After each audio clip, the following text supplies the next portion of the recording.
ગરમી હોય કે ઠંડી કોઈ પણ ઋતુમાં બનાવી શકાય, મોઢામાં જ મૂકતા પીગળી જાય તેવી એકદમ સોફ્ટ અને મીઠાઈવાળાની દુકાન જેવી આ બરફી બધાને ભાવશે. હેલો ફ્રેન્ડ્સ, તમારું સ્વાગત છે ઘરનું જ કિચનમાં. આજે આપણે બનાવીશું તાજા નાળિયેરમાંથી એકદમ જોતા જ મોંમાં મૂકી દો તેવી અને મોઢામાં જ મૂકતા પીગળી જાય તેવી આ નાળિયેરની બરફી જો એકવાર બનાવી લેશો તો વારંવાર બનાવશો અને ગરમીમાં ખાસ ખાવાની ખૂબ મજા આવે છે. તો જો આ નાળિયેરની બરફી એકવાર ન બનાવી હોય તો આ રેસીપી પૂરેપૂરી જોજો, એટલે ખૂબ જ સરળ રીતે બનાવીશું. તો ચાલો બનાવીએ. એના માટે આપણે આ રીતના નાળિયેર લેશું. તો 1 થી 2 તમે લઈ શકો છો, મોટું હોય તો 1 અને જો નાના હોય તો 2 લેવાના. અને આપણે આ નાળિયેરને તોડી લેશું. તોડી અને એનું પાણી છે એ આપણે કાઢી લેશું. તમે એનું પાણીનો પીવામાં યુઝ કરી શકો છો અથવા તો બરફીમાં પણ તમે આગળ કેવી રીતે યુઝ કરો એ હું તમને કહીશ. હવે આ પાણીને સાઈડમાં મૂકી દઈશું, નાળિયેરને ખોલી લેશું. તો આ રીતના મારી પાસે આ એક નાળિયેર અને બીજું અડધું એટલે કે 1.5 નાળિયેરનો હું આજે યુઝ કરવાની છું. નાળિયેરને તોડ્યા પછી આપણે એની આ રીતની કાળી છાલ છે એને બધી સરસ રીતે દૂર કરી દેવાની. તો અને છાલ કાઢ્યા પછી નાળિયેરને પણ સરસ રીતે પાણીથી વોશ કરી લેવાનું. તો મેં સરસ બધું નાળિયેર વોશ કરી લીધું, છાલ કાઢી લીધી. હવે આપણે મિક્સર જારમાં ક્રશ કર્યા પહેલાં આ રીતે એના ટુકડા કરી લેશું, એટલે એક સરખા એ મિક્સર જારમાં પણ ક્રશ થાય. તો આપણે ડેસિકેટેડ કોકોનટ હોય એવું જ ઝીણું ક્રશ કરવાનું છે. તો તાજા નાળિયેરમાંથી પણ બનાવી શકો છો અને ડેસિકેટેડ કોકોનટમાંથી તમે આ બરફીને બનાવી શકો છો. પણ તાજા નાળિયેરમાંથી ખાવાની ખૂબ મજા આવે છે, એકદમ ફ્રેશ હોય છે. તો હવે આપણે એનો પાવડર જેવો ફોર્મમાં તૈયાર કરી લેવાનું. તો તમે જુઓ આ રીતે એકદમ સરસ મેં ઝીણું ક્રશ કર્યું છે. બસ હવે આ નાળિયેરનો પાવડર તૈયાર છે. તો આમાંથી પરફેક્ટ માપ સાથે આપણે બરફી બનાવવાના છીએ. તો એના માટે સૌથી પહેલાં આપણે એક પેન લેશું અને ઘી એડ કરીશું. ઘી એડ કરવું ઓપ્શનલ છે, પણ જો તમે ઘી એડ કરી અને આ બરફી બનાવશો તો ખૂબ જ સરસ ફ્લેવર આવશે. તો હવે આપણે જે ક્રશ કરીને નાળિયેર રાખ્યું છે એ 2 કપ એટલે કે 2 વાટકી તમારે સેટ કરી લેવાની. એ 2 વાટકી લઈ લેવાની અને એ 2 વાટકીથી આ માપ કરવાનું. હવે એકદમ સરસ આપણે ઘીમાં રોસ્ટ કરવાનું છે. તો ખૂબ જ સરસ એવી ફ્લેવર આવશે. ઘીમાં રોસ્ટ કરશો ને તો આ બરફીમાં, જો ન કરો તો પણ ચાલે, તો ડાયરેક્ટ તમારે બરફીને બનાવવાની. એના માટે સૌથી પહેલાં આપણે ઘીવાળો સ્ટેપ છે એ સ્કીપ કરી દેવાનો અને આ સમયે જ ડાયરેક્ટ તમારે 2 કપ દૂધ એડ કરવાનું. તો આપણે 2 કપ એટલે કે 2 વાટકી જેટલું જો તમે ખમણ લેતા હોય નાળિયેરનું તો તમારે 2 કપ દૂધ, જો ફૂલ ફેટ હોય તો વધારે સારું. અને અહીંયા મેં ગાયનું દૂધ લીધું છે, તમે કોઈ પણ લઈ શકો છો, પણ ફૂલ ફેટ હશે તો એકદમ ક્રીમી ટેસ્ટી આપણી બરફી તૈયાર થશે. હવે એકદમ સારી રીતે મિક્સ કરીશું અને હવે દૂધ સરસ એવું ઉકળવા લાગે ત્યાં સુધી આપણે એને મિક્સ કરી અને સરસ એવું કૂક કરવાનું છે. તો 2 થી 3 જ મિનિટમાં તમે જુઓ દૂધ સરસ એવું આ રીતે ઉકળી જશે. પછી જેટલી તમને મીઠાશ જોઈએ એ પ્રમાણે ખાંડ એડ કરવાની. તો 2 કપ નાળિયેરના ખમણ સાથે તમારે 1 કપ ખાંડ એકદમ પરફેક્ટ છે.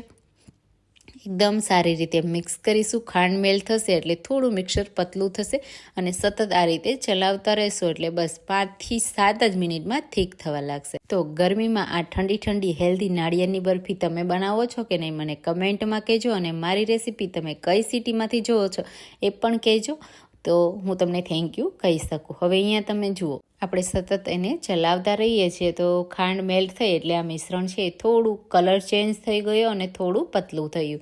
તો હવે આ રીતે સતત એને ચલાવતા રહી અને 4 થી 5 મિનિટ આપણે એને સતત ચલાવવાનું, એટલે આ રીતે થીક થવા લાગશે. તમે જુઓ અડધાથી પણ વધારે દૂધ છે એ બળી ગયું છે અને એકદમ સરસ ઘાટું મલાઈદાર આ મિક્સર તૈયાર થઈ ગયું છે. તો હવે બસ વધારે આપણે કૂક નહીં કરવા દેવાનું. એમાં થોડો મોઇશ્ચરનો ભાગ હોય ત્યારે જ આમાં એક ખાસ ઇન્ગ્રીડિયન્ટ એડ કરીશું, જેનાથી આ બરફી એકદમ ક્રીમી અને રીચ અને એકદમ હલવાઈ જેવી એટલે કે મીઠાઈવાળાની દુકાન જેવી જ પરફેક્ટ બનશે. તો અહીંયા તમે જુઓ આ રીતનું દૂધ થોડું છે ત્યારે જ આપણે એમાં અડધો કપ મિલ્ક પાવડર એડ કરવાનો. જો મિલ્ક પાવડર ન હોય તો તમે સ્કીપ પણ કરી શકો છો. મિલ્ક પાવડર વગર પણ બનાવી શકાય છે. તમે મિલ્ક પાવડરની જગ્યાએ માવાનો પણ યુઝ કરી શકો છો, માવો પણ એડ કરી શકાય. હવે આપણે મિલ્ક પાવડરને એકદમ સારી રીતે મિક્સ કરવાનું.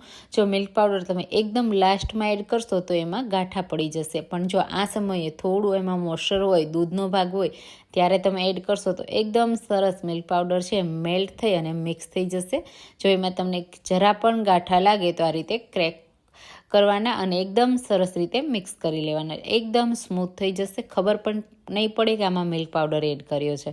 હવે સતત આપણે એને ચલાવતા રહીએ, પેનથી છૂટું પડી જાય અને અલગ થવા લાગે અને આ મિશ્રણને આપણે મિક્સ કરીએ, ફેરવીએ તો પેનમાં ફરવા લાગવું જોઈએ. બસ એટલું આપણે એને કૂક કરવાનું છે. અહીંયા તમે જુઓ, હું ફેરવું છું તો સરસ એવું ફરી રહ્યું છે ને, બસ એટલું આપણે એને કૂક કરવાનું છે.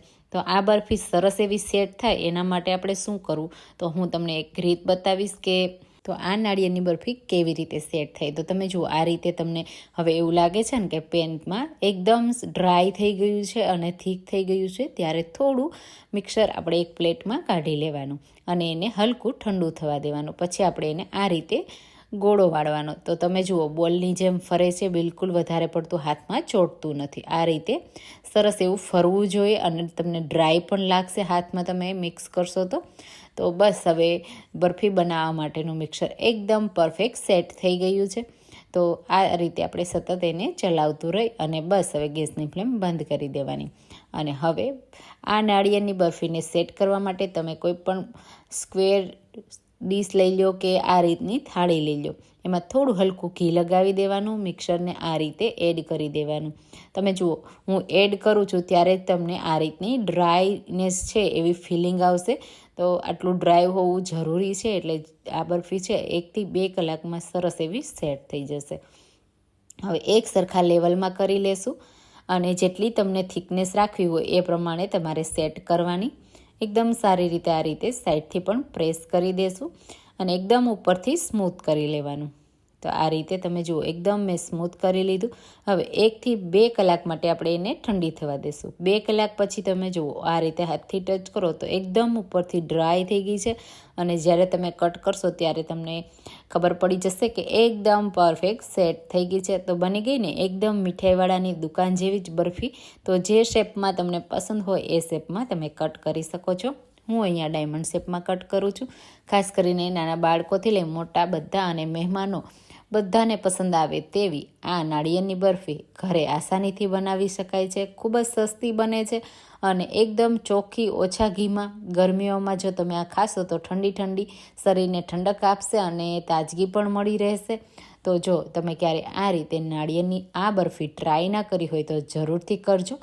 આ રીતે પ્લેટમાં લઈ અને ઉપરથી આપણે પિસ્તાથી ગાર્નિશ કરી દઈશું તો ખૂબ જ સરસ લાગશે. અને તમને હું તોડીને પણ બતાવું તો એકદમ સોફ્ટ છે, મોઢામાં જ મૂકતા પીગળી જાય એવી છે. તો આ રેસીપીને જલ્દીથી જલ્દી ટ્રાય કરજો. રેસીપી સારી લાગી હોય તો લાઇક કરજો, શેર કરજો અને રેસીપી ગમી હોય તો કમેન્ટ પણ કરજો અને મારી ચેનલને સબસ્ક્રાઈબ કરજો. થેન્ક